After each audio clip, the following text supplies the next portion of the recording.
하나님 말씀 창세기 35장 1절에서 7절까지 말씀입니다. 함께 봉독하겠습니다. 하나님이 야곱에게 이르시되 일어나 베델로 올라가서 거기 거주하며 네가 네 형 에서의 낯을 피하여 도망하던 때에 네게 나타났던 하나님께 거기서 제단을 쌓으라 하신지라. 야곱이 이에 자기 집안 사람과 자기와 함께한 모든 자에게 이르되 너희 중에 있는 이방 신상들을 버리고 자신을 정결하게 하고 너희들의 의복을 바꾸어 입으라. 우리가 일어나 베델로 올라가자. 내 환난 날에 내게 응답하시며 내가 가는 길에서 나와 함께 하신 하나님께 내가 거기서 제단을 쌓으려 하노라 하매 그들이 자기 손에 있는 모든 이방 신상들과 자기 귀에 있는 귀고리들을 야곱에게 주는지라. 야곱이 그것들을 세겜 근처 상수리 나무 아래에 묻고 그들을 떠났으나 하나님이 그 사면 고울들로 크게 두려워하게 하셨으므로 야곱의 아들들을 추격하는 자가 없었더라. 야곱과 그와 함께한 모든 사람이 가나안 땅 루스 곧 베델에 이르고 그가 거기서 제단을 쌓고 그곳을 엘 베델이라 불렀으니 이는 그의 형의 낯을 피할 때에 하나님이 거기서 그에게 나타났음이더라. 아멘. 오늘은 야곱에 대해 6번째 시간을 갖습니다. 지난 시간에 야곱은 하나님의 사자가 그에게 씨름을 걸어와 하나님이 인간에게 지는 그 상황을 만드신 후에 야곱이란 이름 대신에 이스라엘이라는 그 이름으로 바꿔주셔요. 여러분은 이 정도의 확실하신 그 하나님의 개입을 받았다면 어떻게 살아갈 수 있다고 생각하십니까? 야곱보다는 내가 더 하나님을 기쁘시게 해드릴 수 있을 것이라고 생각하십니까? 예? 그럴 수 없을 것입니다. 저는 이 성경이 그래서 참 좋고 그래서 오늘도 말씀을 보며 하나님께 면목 없어도 나아갈 수 있는 것입니다. 성경은 그 기록한 인물에 대한 칭찬이 있기는 하지만 솔직히 그 인물의 죄와 교만 등 모든 면을 드러내고 있습니다. 오히려 세상의 책에서는 밝히지 않는 것도 다 들춰내고 있습니다. 그러면서 그런 인물들에게도 여전히 하나님께서 사랑으로 함께 하시며 빚어가시는 모습을 보여주심으로 특별 계시인 이 성경을 통하여 하나님을 볼 수 없는 하나님을 보게 하고 그 안에 거하게 하십니다. 오늘도 야곱은 여전히 못난 모습을 보입니다. 그런 야곱을 하나님은 오늘도 함께 하십니다. 지난 시간에 하나님의 확실한 응답을 받았던 야곱은 형 에서와 화해를 합니다. 그 장면을 잠시 살펴볼까요? 창세기 33장 1절에서 4절까지 말씀입니다. 함께 봉독할까요? 자, 야곱이 눈을 들어보니 에서가 400명의 장정을 거느리고 오고 있는지라. 그의 자식들을 나누어 레아와 라헬과 두 여종에게 맡기고 여종들과 그들의 자식들은 앞에 두고 레아와 그의 자식들은 다음에 두고 라헬과 요셉은 뒤에 두고 자기는 그들 앞에서 나아가되 몸을 7번 땅에 굽히며 그의 형 에서에게 가까이 가니 에서가 달려와서 그를 맞이하여 안고 목을 어긋맞추며 그와 입맞추고 서로 우니라. 야곱은 하나님의 사자와 날이 새도록 씨름을 한 후에 이스라엘이라는 복된 이름을 받게 됩니다. 이때가 97세 정도의 나이예요. 그때 이제 밤을 지새웠어요. 그러니까 얼마나 힘들겠어요. 밤을 지새고. 그런데 눈을 들어보니 형 에서가 정말 400명의 그 장정을 거느리고 오고 있습니다.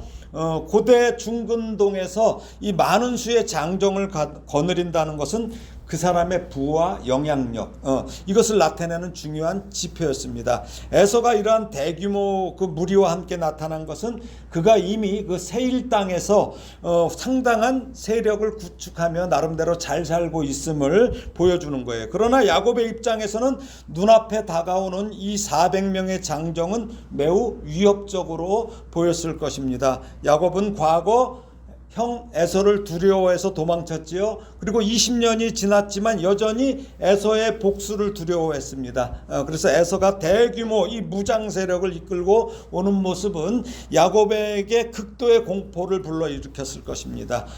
이것이 바로 야곱이 가족을 세 그룹으로 나누고 가장 사랑하는 라헬과 요셉을 맨 뒤에 배치한 것은 에서가 혹시라도 공격할 경우에 가족들을 최대한 보호하기 위한 어떤 전략적인 배치인데, 구체적으로 그 이유를 찾아보려고 합니다.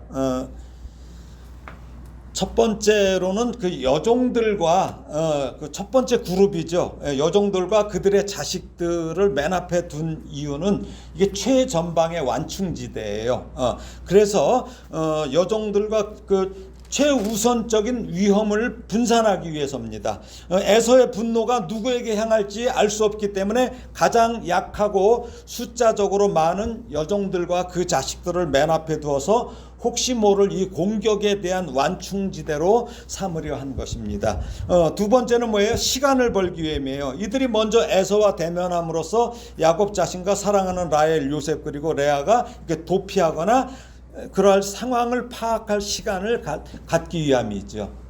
세 번째는 상대적으로 덜 중요한 인명을 이렇게 놓은 거예요. 당시의 여종과 그 자식들은 족장의 원 아내나 그 당시 시대상을 보면 자식들보다 중요도가 낮지요. 아무래도. 그러니까 극한 상황에서 생존을 위한 현실적인 선택입니다. 두 번째는 두 번째 그룹이 레아와 그녀의 자식들이죠. 중간 보호막이에요. 중간 보호막.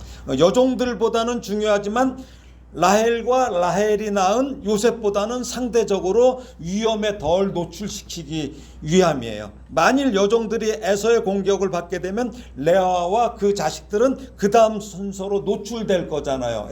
그러므로 최소한의 보호를 받는 동시에 야곱이 상황을 이렇게 조절할 그 여지를 두는 거예요. 자, 세 번째 그룹이 이제 라헬과 요셉이에요. 이거 맨 뒤에 뒀어요.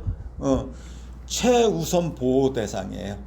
이것은 뭐예요? 야곱이 가장 사랑했던 아내인 그 라헬이 낳은 아들 요셉은 야곱에게 가장 소중해요. 가장 소중했기 때문에, 그런 존재이기 때문에 이들을 맨 뒤에 두어서 에서의 공격으로부터 가장 멀리 떨어뜨려 놓는 거죠. 그래서 최후까지 보호하고자 했어요. 이는 야곱의 집착에 가까운 그 뭐예요? 라헬과 요셉에 대한 그 지극한 사랑과 염려를 보여주는 대목이에요. 그런 조치를 취한 후에 야곱은 에서에게 다가가 7번이나 몸을 땅에 굽혀요. 7번이나 몸을 땅에 굽혀요. 이것은 극도의 겸손과 존경의 표현이에요. 그렇게 표현을 함으로써 에서의 분노를 누그러뜨려 에서와의 진정한 화해를 이루고자 하는 그의 간절한 소망을 담고 있습니다. 그러나 야곱의 이러한 두려움에 휩싸인 모습과는 달리 에서는 어때요? 야곱에게 달려와 그를 끌어안고 목을 어루만지며 입을 맞추고 함께 울었어요. 이것은 어때요? 하나님께서 이미 에서의 마음을 만져주신 거죠. 만져주신과 함께 야곱의 이 겸손한 태도가 어우러져서 에서의 따뜻한 환대로 변해서 형제간의 그 오랜 갈등이 해소되고 진정한 이 화해가 이루어지는 것입니다. 화해 후에 에서는 동생 야곱에게 자기가 거주하는 세일에 함께 가자고 제안을 하죠. 그런데 야곱은 완곡하게 거절하며 형을 보냅니다. 그러면 야곱은 어디로 가야 돼요? 그렇게 됐으면 어디로 가야 돼요? 베델로 가야 되겠죠. 베델로 간 후에 아버지가 있는 그 헤브론으로 가야 되는 거예요. 그렇죠? 베델로 가서 하나님께 제단을 쌓고 헤브론으로 가야 돼. 그럼 언제 가야 돼요? 즉시 가야 돼. 즉시. 바로는 저기 애굽의 왕 바로고 즉시 가야 돼요.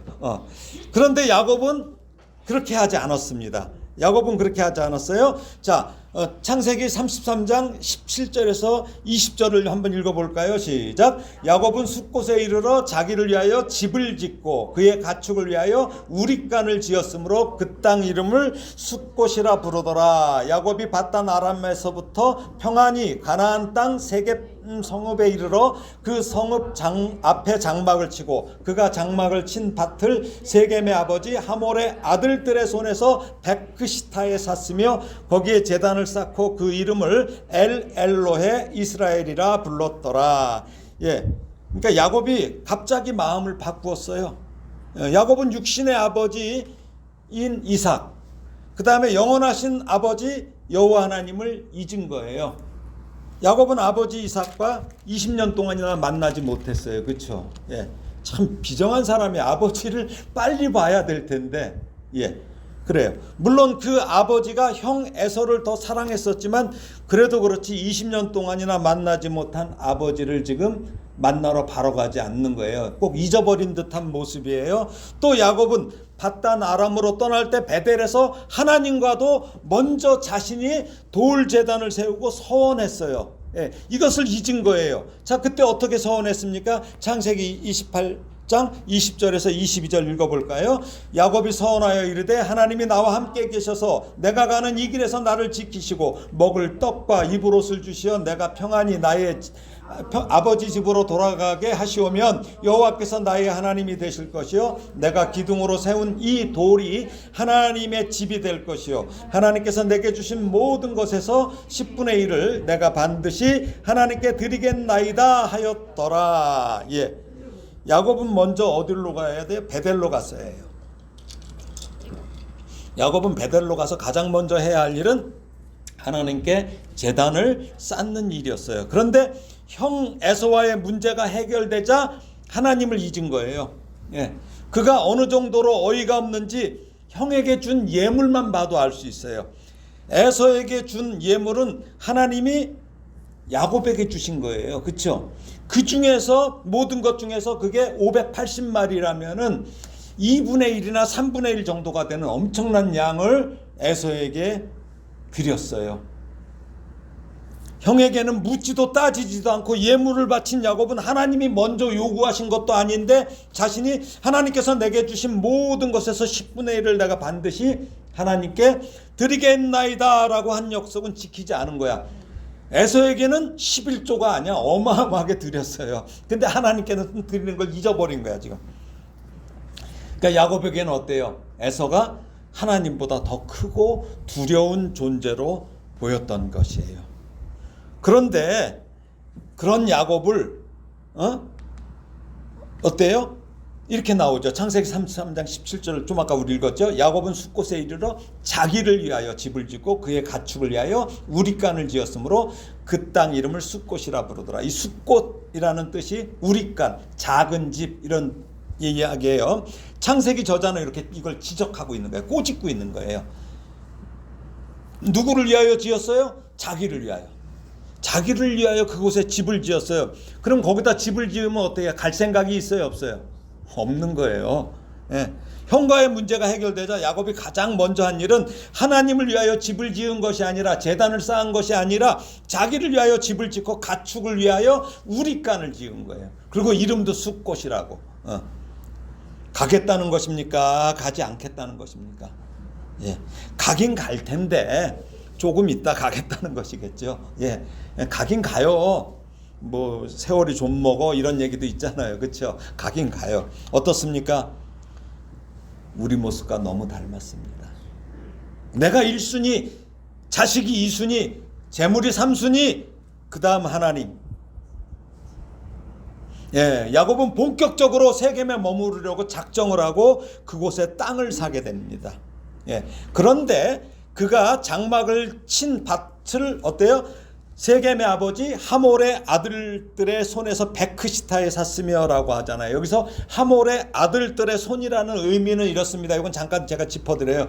고대 중근동에서는 토지 거래와 같은 중요한 계약은 반드시 개인 대 개인의 거래가 아니에요. 그래서 가문이나 부족 간의 그 합의, 대표들의 승인이 필요한 경우가 많았어요. 그래서 야곱이 밭을 구입할 때 하몰의 아들들의 손은 하몰을 포함한 그의 아들들, 즉 세겜 부족의 그 지도층들로부터 정당하게 땅을 샀다는 것을 강조하기 위해서 이렇게 기록한 거예요. 예. 그리고 야곱은 그곳에 제단을 쌓아요. 그리고 그 이름을 뭐예요? 엘로의 이스라엘이라 이렇게. 그러니까 그러니까 하나님이라는 뜻이에요. 또 신이라는 뜻이에요. 꼭 뭐야? 여호와 하나님만 엘자를 붙이는 게 아니에요. 그 당시에. 그렇죠? 예. 그래서 뭐예요? 하나님 이스라엘의 하나님이라는 뜻이에요. 이게 엘로의 이스라엘. 그런데 고대 가나안의 그 우가린 문서에도 엘로에라는 말이 나와요. 그러니까 가나안 사람들이 쓰는 문서에도 나온다는 거야. 이것은 뭐야? 당시 가나안 사람들도 그들이 섬기는 신의 이름 앞에 붙여서 사용했던 언어라는 거예요. 그래서 이 엘로에라는 말은 무슨 냐면 그 사람들은 내가 말한 것을 들어주는 신이요, 내가 말한 모든 것을 들어주는 신이요, 나의 모든 필요를 들어주는 신이요 라는 의미로 사용했음을 우리가 추측하게 합니다. 그러니까 가나안 사람들도 쓴 말이에요. 그러므로 야곱은 이러한 가나안의 문화대로 엘로에라는 말에 자신의 새로운 이름이 된 이스라엘을 붙인 거예요. 이걸 붙여서 사용한 것으로 볼 수 있는데, 얼핏 보면은 하나님께서 내가 말한 것을 모두 들어주시고 나의 필요를 채워주신다고 하나님께 믿음의 고백을 한 것처럼 생각할 수도 있어요. 그러나 그렇지 않습니다. 사실 야곱은 하나님이 아니라 여전히 나에 대한 관심이 많은 사람이에요. 야곱은 가나안 사람들처럼 하나님을 나에게 복 주시고 나에게 은혜 베푸시며 내가 원하는 것을 주시는 하나님, 어때요? 애기들 같죠? 우리들 그래요. 우리들 이렇게 여전히 인식하고 있다는 거예요. 말은 그렇게 엘로에 이렇게 이스라엘이라고 하면서도 그 하나님은 오직 나를 위한 존재로 인식했던 거예요. 나에게 뭘 해줘야지 하나님이야. 그런 야곱의 후손인 이스라엘 백성들이 그런 생각으로 하나님을 섬기며 그런 생각으로 성전을 짓고 하나님이 원치 않으시는 예배를 드리려고 성전에 모였었어요. 그동안 유다가 멸망하기 전에. 그래서 예레미야 선지자는 예레미야서 7장 4절에서 이렇게 말씀하고 있어요. 너희는 이것이 여호와의 성전이라, 여호와의 성전이라, 여호와의 성전이라 하는 거짓말을 믿지 말라. 말로는 우리가 그래요.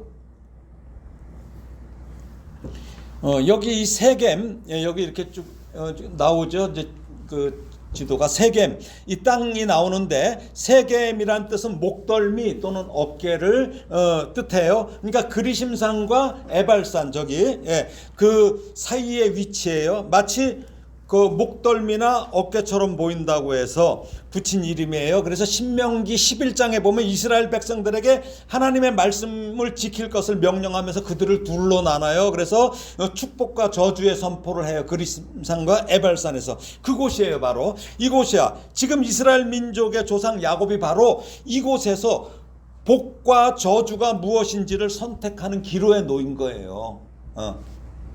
사실 야곱이 엘로의 이스라엘이라고 부르며 제단을 쌓고 예배를 드리는 곳이 세겜이 아니라 베델이라면 그 마음을 진심으로 우리가 인정할 수 있었을 거예요. 세겜은 북으로는 에발산, 남으로는 그리심산, 그리고 동으로는 요단강과 서쪽으로는 지중해를 끼고 있는 이게 교통의 요지예요. 이곳이. 그렇기 때문에 상업과 무역의 중심지였어요. 이곳이. 특히 물이 풍부해. 물이 풍부하니까 뭐예요? 풀이 많이 자라잖아요. 초지가 많아. 그러니까 목축을 하기에 아주 적당해. 그래서 야곱이 이곳 땅을 산 거예요. 그러니 야곱은 하나님께 드린 서원은 잊어버리고 그곳에 땅을 사서 장막을 짓고 세겜 사람들과 거래를 하며 평안히 지냈던 거예요.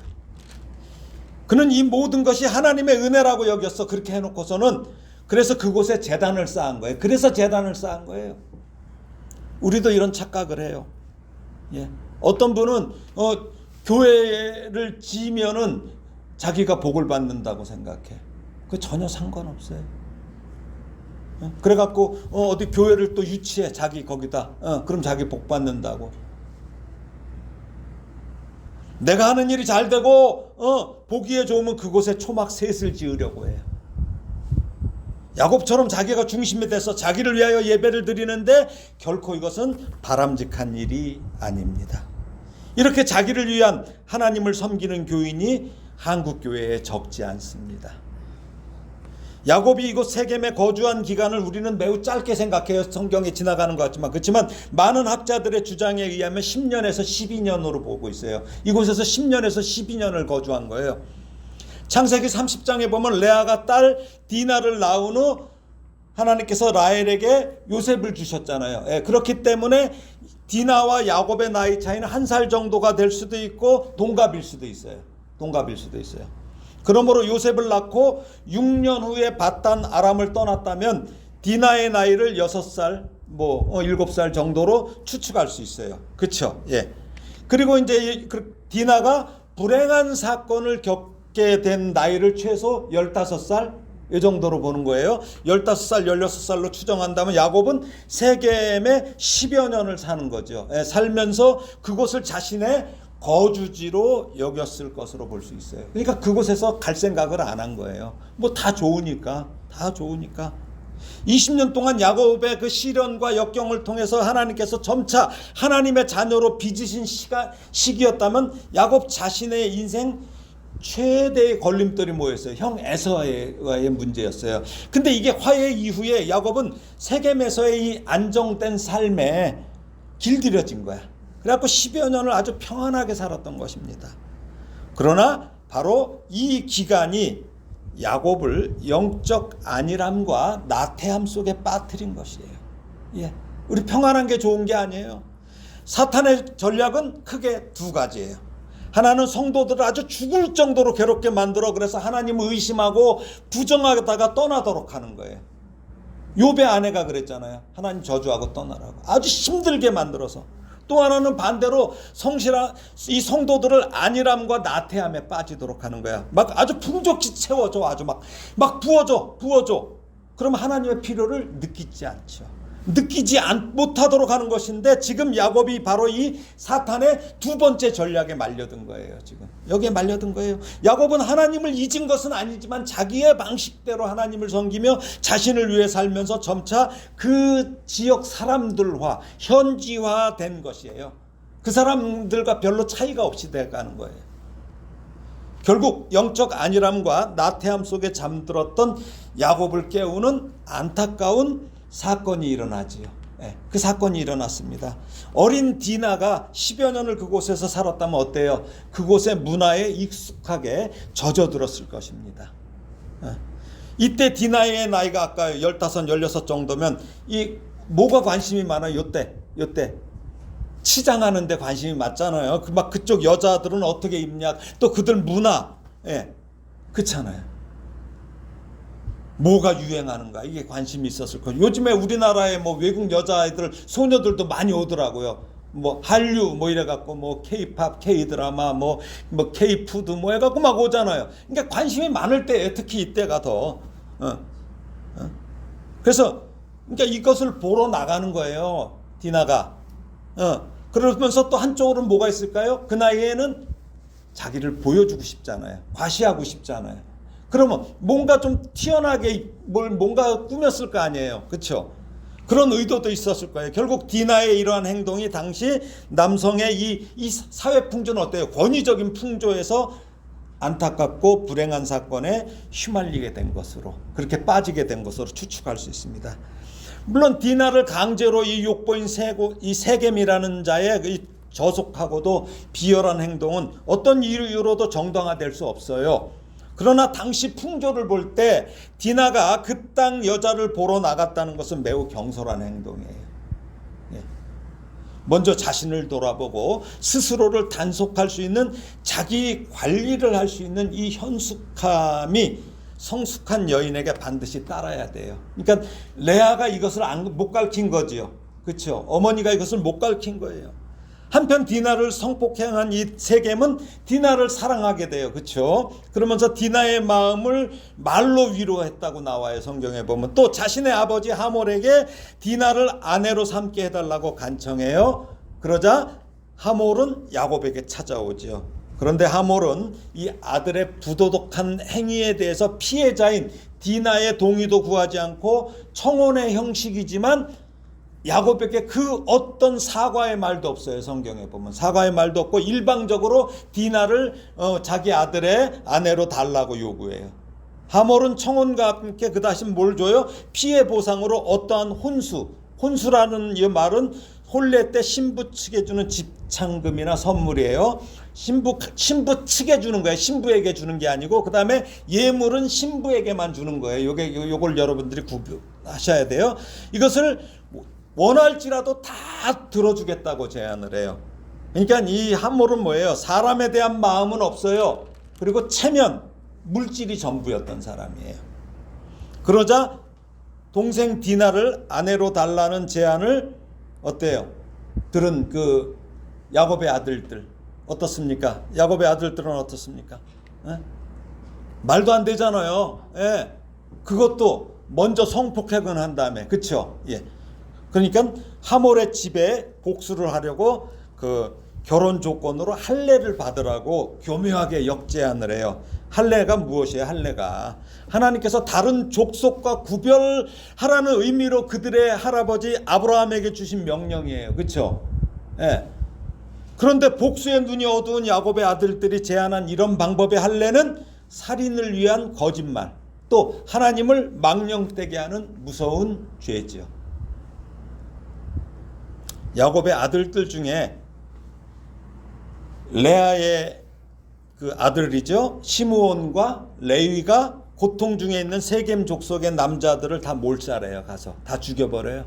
다 죽여. 몰살한 것도 모자라고 나머지 아들들은 그들의 재산을 약탈하고 그 아내들과 아이들까지 사로잡아요. 예, 사람들까지 다 끌고 오는 거예요. 자, 그러다 보니까 이제 야곱이 이제 이런 얘기를 합니다. 창세기 34장 30절 한번 읽어볼까요? 시작. 야곱이 시므온과 레이에게 이르되 너희가 내게 화를 끼쳐 나로 하여금 이 땅의 주민 곧 가나안 족속과 브리스 족속에게 악취를 내게 하였도다. 나는 수가 적은즉 그들이 모여 나를 치고 나를 죽이리니 그러면 나와 내 집이 멸망하리라.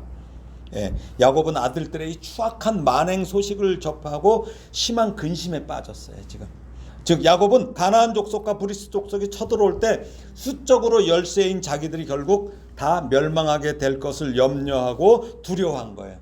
아니, 아버지라면 일이 이렇게 벌어지기 전에 아들들을 다스렸어야죠. 그렇죠? 이런 일이 있으면 아버지에게 상의를 해야 되죠. 그러니까 이 집안도 상당히 문제가 많은 집안이죠. 정말 야곱을 이해할 수 없어요. 시므온과 레위가 자신에게 화를 끼쳤다고 말하는데 이 얘기는 뭐예요? 야곱은 아들들과 자신을 분리해서 말하고 있어요. 예. 어떻게 아들들과 자신을 분리할 수 있어요? 그 아들들 모두 누구 자식이에요? 자기 자식이에요. 하나님이 주신 귀한 아들들이에요. 못났어도 내 새끼고 지금 그런 추악한 짓을 저질렀어도 자신의 아들들인데 야곱은 아버지답지 않아요. 야곱 아버지답지 않아요. 야곱은 지금 하나님 앞에 드린 서원을 자기가 지키지 않고 뭉개고 있는 자신의 죄는 회개하지 않고 오직 자신의 명예 실추. 왜? 10년 동안 10여 년 동안 그들하고 얼마나 멋지게 지내세요. 부드럽게. 그렇죠? 예. 이 명예의 실추, 그 다음에 손실과 위험만을 걱정하고 있어요. 그런데 여기 창세기 좀 아까 우리 읽은 여기 보니까 아까 제가 여기 빨간 글로 썼죠. 나라는 게 물론 7번이나 나와. 7번. 나라는 말을 사용하는 모습을 창세기 저자가 기록해서 이 야곱의 철저하고 지독한 그 자중심적인 이 성품을 지적하고 있는 거예요. 자식을 그렇게 낳는데도 나밖에 몰라. 그동안도 물론 그랬었지만 세겜 땅에서의 10여 년의 이 안일한 세월 동안 자신이 삶의 주인의 자리에 앉아서 살아오면서 정작 주인이신 하나님을 그 자리에서 이렇게 밀어낸 것을 우리가 볼 수 있어요. 참 안타깝죠. 그때 어떻습니까? 하나님이 말씀하시죠.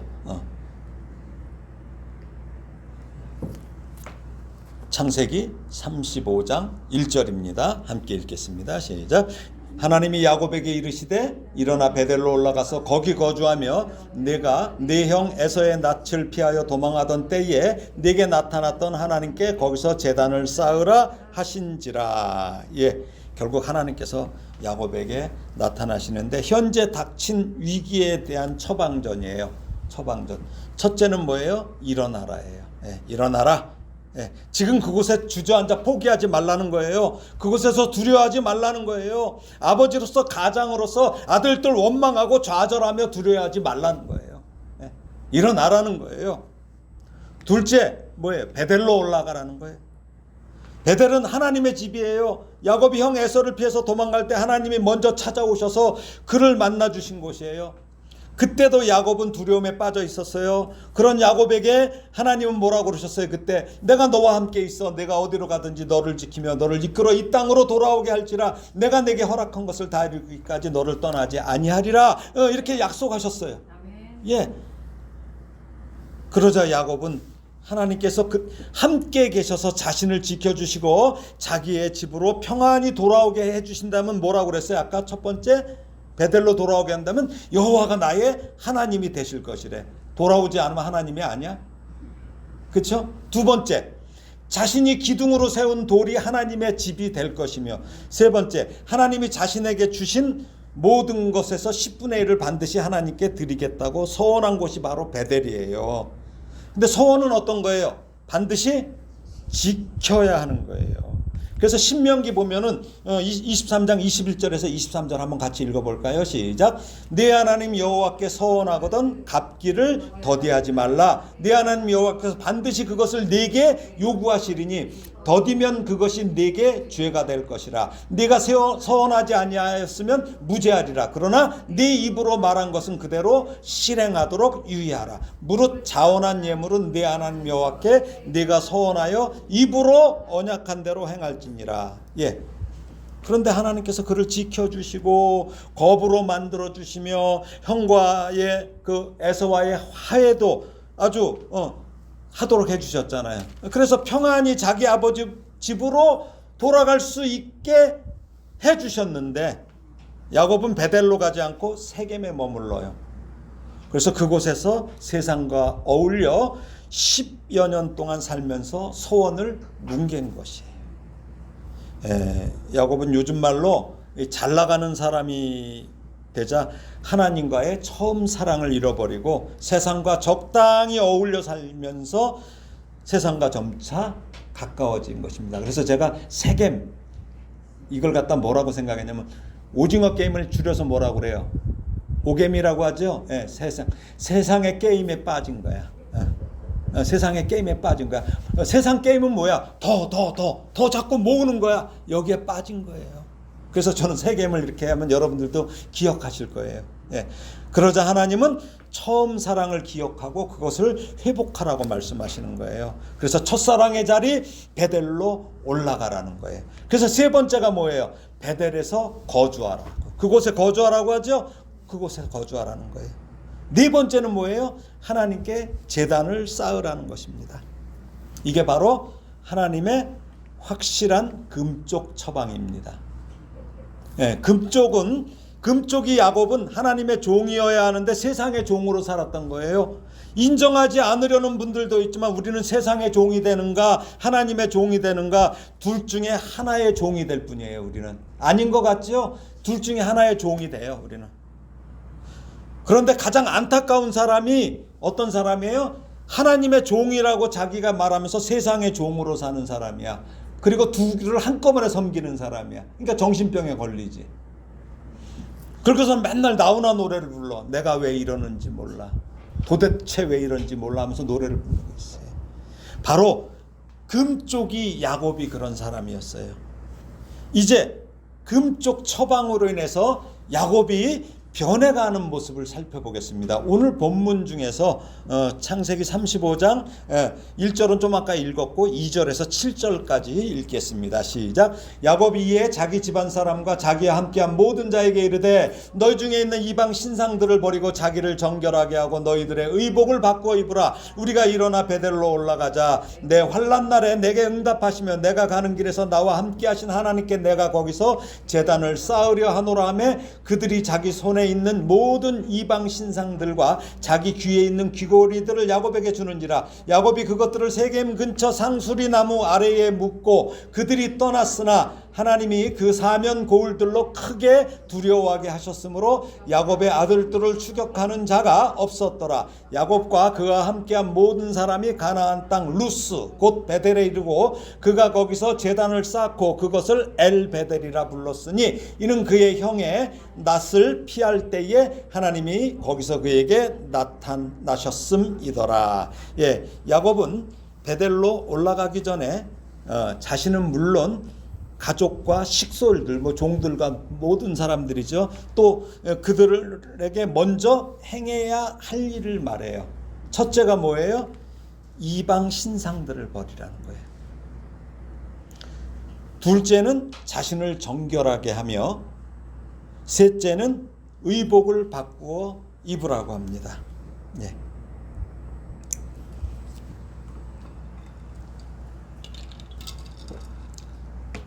첫째, 이방 신상들을 버리라는 것은 눈에 보이는 신상들뿐만 아니라 여호와 하나님 외에는 모든 세력과 생각까지도 끊으라는 거예요. 예. 눈에 보이는 거 끊는 건 그래도 쉬워요. 생각을 끊는 게 어렵죠.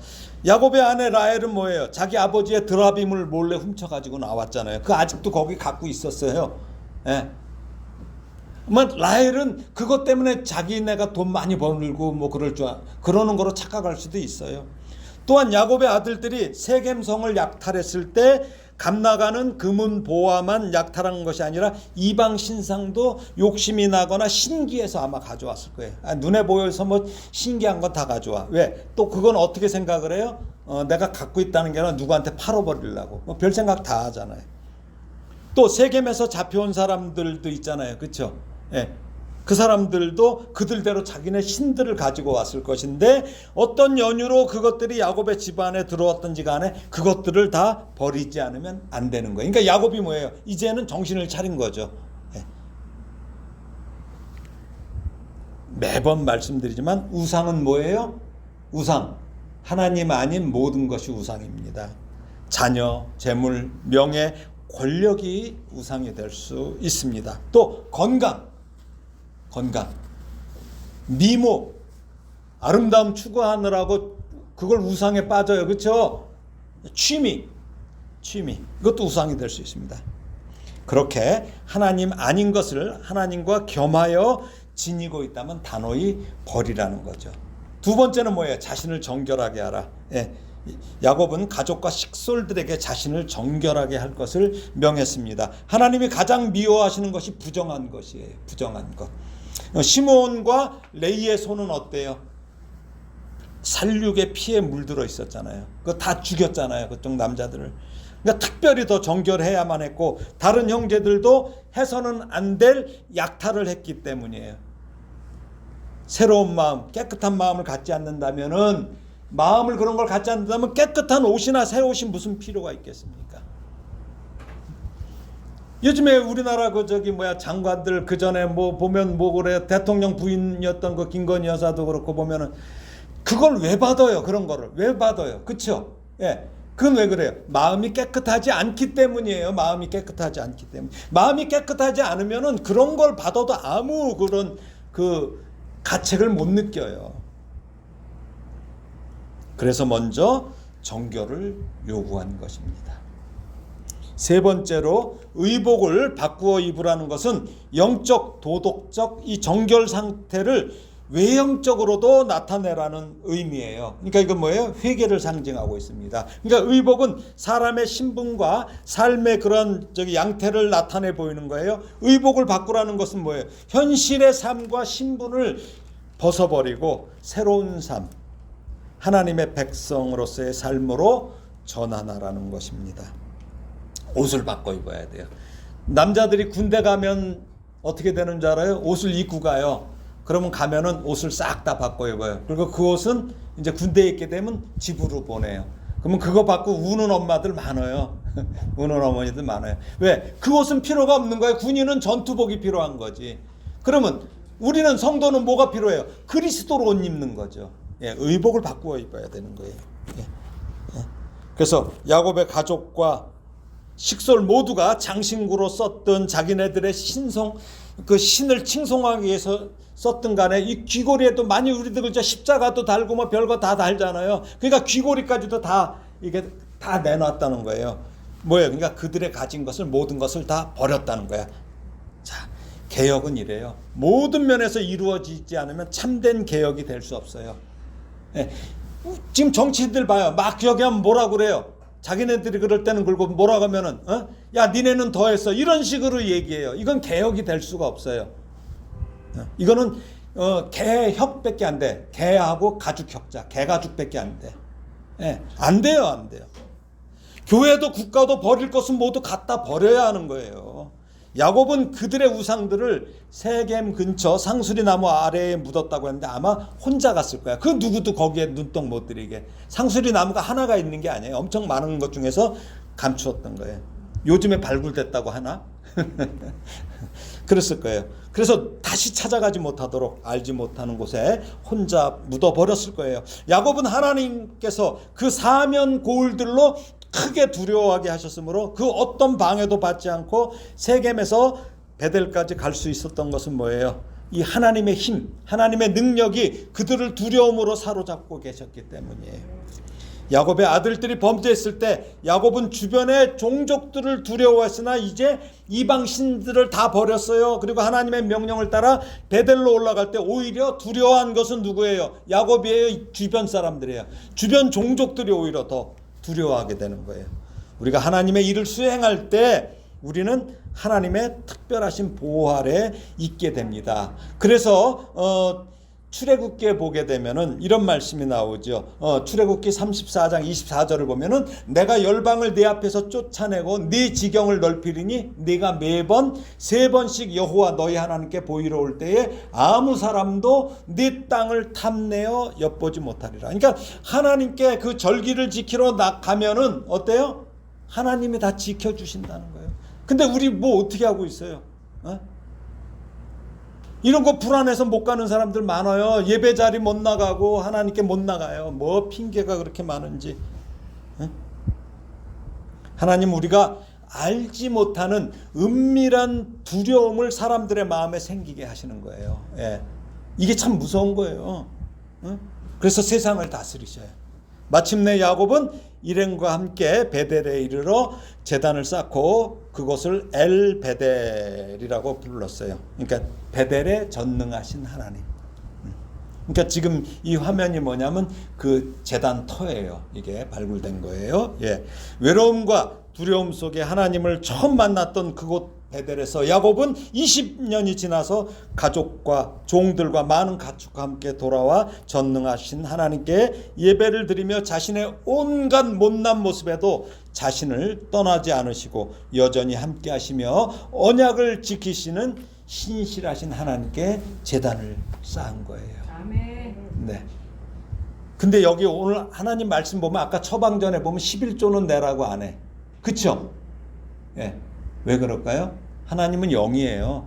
자, 만약에 이때 야곱이 11조를 드리겠다고 했잖아요. 그럼 그 11조를 누구한테 줄까? 어때요? 누구한테 줘요? 그 제단에다 놓고 가면 누가 필요한 사람이 가져가나요?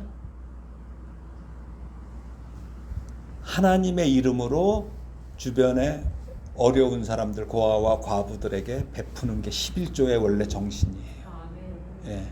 이게 11조예요. 근데 교회에서 이상하게 이걸 자꾸 바라보는데 아니에요. 우리가 하나님 앞에 드리는 예물은 자원해서 드리는 거고 그게 또 하나님의 뜻으로 하나님의 뜻에 맞게 사용돼야 되는 거예요. 예.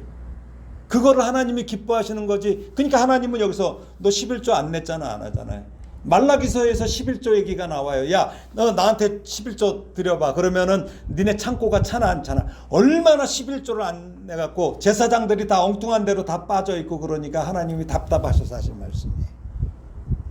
왜? 그 당시에는 제단이 있어야 되니까 제사가 제대로 살아나지 예배가 살아나지 않으니까 그 말씀을 하신 거거든요. 그래서 우리가 이 재물에 대해서는 정확한 그 인식을 갖고 하나님 앞에 나아가야 됩니다. 하나님께는 조건을 걸지 마세요. 오죽 답답하면 하나님께서 말라기에서 그렇게 했는데 뭐 보면 교회마다 막 쌓을 곳이 있나 없나 보라고 막 이렇게 써놓기까지 해요. 그러면 안 돼요. 그러면 안 돼요. 네. 하나님 앞에는 조건을 갈고 나가는 게 아니에요. 왜? 우리에게 뭘 주셨어요? 구원. 그렇죠? 구원을 주셨으면 다 된 거예요. 구원으로 다 끝난 거예요. 그 외의 건 다 나머지는 은혜예요. 나머지는 다 보상이고 덤이에요. 예. 근데 거기에 물질적인 요소가 1원만 끼면 어떻게 돼? 구원이 10원짜리가 되는 거야. 예. 그러니까 그러면 안 되는 거예요. 오로지 구원으로 우리는 만족해야 돼요. 자, 말씀을 정리합니다.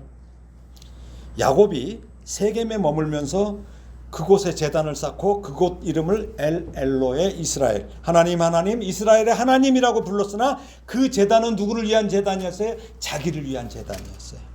그러나 야곱이 외롭게 도망자가 되어서 두려움 속에서 홀로 돌베개를 베고 잠이 들었을 때 찾아오신 하나님이 약속하신 그곳에 다시 돌아와 제단을 쌓고 그것을 엘베델, 베델에 전능하신 하나님이라고 부른 것은 자기가 아닌 하나님을 위한 제단입니다.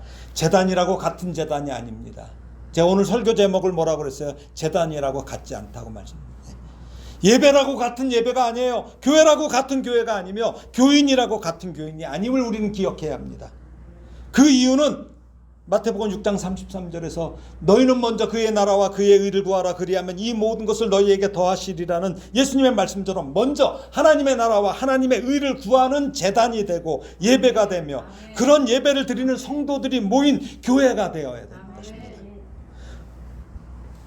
엊그제도 어머니와 병원을 다녀오던 11살 여학생이 13층에서 떨어진 투신한 여학생이 그들 모녀와 또 다른 남자 청년을 덮쳐서 3명이 사망한 사건이 여기 경기도 광주에서 있었어요. 곳곳에 짙게 두려운 이 죽음의 행렬이 우리 사회 곳곳에 지금 밀려오고 있습니다. 지금 우리나라의 위기의 근본적인 문제는 뭐 정치가나 경제 사회학자들이 말하는 어떤 정치의 문제, 뭐 경제의 문제, 뭐 사회적인 차별의 문제도 아니에요. 교회가 먼저 하나님을 떠난 일에 대한 문제입니다. 하나님보다 정치나 경제, 자녀, 배우자 등을 먼저 놓는 것에 있는데 교회도 이를 놓치고 있어요. 그리고 자꾸 엉뚱한 데서 문제의 원인을 찾고 있습니다. 남보다 앞서야 행복하다는 생각은 세상의 생각이에요. 남보다 돈이 많고 학력이 높고 학벌이 좋아야 예뻐야 멋있어야 행복하다는 세상의 이 생각도 세상의 생각이고 이건 마귀가 심어주는 마귀의 부추김이에요. 이런 것 때문에 패배자, 낙오자라는 누명을 씌우고 그것 때문에 피할 곳을 찾지 못한 어린아이들이 잘못된 선택을 하고 지옥으로 떨어지는 것을 우리가 교회가 막아야 합니다. 자기가 세운 곳에서 엘로의 이스라엘 이렇게 일하고 이렇게 말하지 말고 하나님이 원하시는 곳에서 하나님이 원하시는 시간에 엘베델이라고 부르며 예배하는 삶을 살아야 합니다. 최소한 주일학교나 교회에서 자녀들에게 생명은 하나님의 것이다. 자살하면 지옥 간다. 지금 너희들이 힘들어하는 것들과는 비교할 수 없이 더 고통스러워. 죽고 싶어도 죽을 수 없는 고통으로 몸부림치는 것이 지옥이라고 전하는 것이 그 사랑하는 아이들이 수학 공식과 영어 단어나 문법보다 더 화급한 일임을 우리는 기억해야 합니다. 예수 안에 참된 기쁨이 있음을 전하는 것과 동시에 예수 안 믿고 그저 막 죽는 것은 지옥에 간다고 욕먹어도 손가락질 당해도 우리는 전해야 합니다. 그러니 우리 사랑하는 성도 여러분, 못났어도 결국 잘나고 아름답게 이루어 가시고 빚어 가시는 하나님을 의지하는 삶을 살아내시기를 예수님의 이름으로 축원합니다. 기도하겠습니다. 하나님 아버지, 은혜를 감사합니다. 야곱이 그토록 하나님의 함께하심과 보호하심을 입었지만 순간적인 안목의 정욕에 빠져 하나님께 서운한 것을 갚기를 더디하는 죄를 짓고 결국 자신이 평안하다고 생각한 곳에서 자기를 위한 제단을 쌓고 그럴듯하게 하나님을 찾았지만 그곳에서 사랑하는 딸에게 끔찍한 일이 벌어지고 자기 아들들의 잔혹한 복수로 자칫 가문의 멸망에 이를 수도 있는 일을 당합니다. 결국 하나님의 개입하심과 은혜로 무사히 베델로 돌아와서야 야곱은 다시 제단을 쌓고 하나님께 예배하는 모습을 보였는데 이 말씀을 통해 먼저 하나님의 나라와 그 의를 구하는 지혜로운 성도와 교회가 되게 믿음과 은혜를 주시옵소서. 힘들고 괴로워도 그 문제 환난에 빠지지 말고 그 너머에 문제 너머에 하나님을 믿음으로 바라보게 하시고 믿음으로 승리하게 해 주시기를 예수님의 이름으로 기도합니다. 아멘.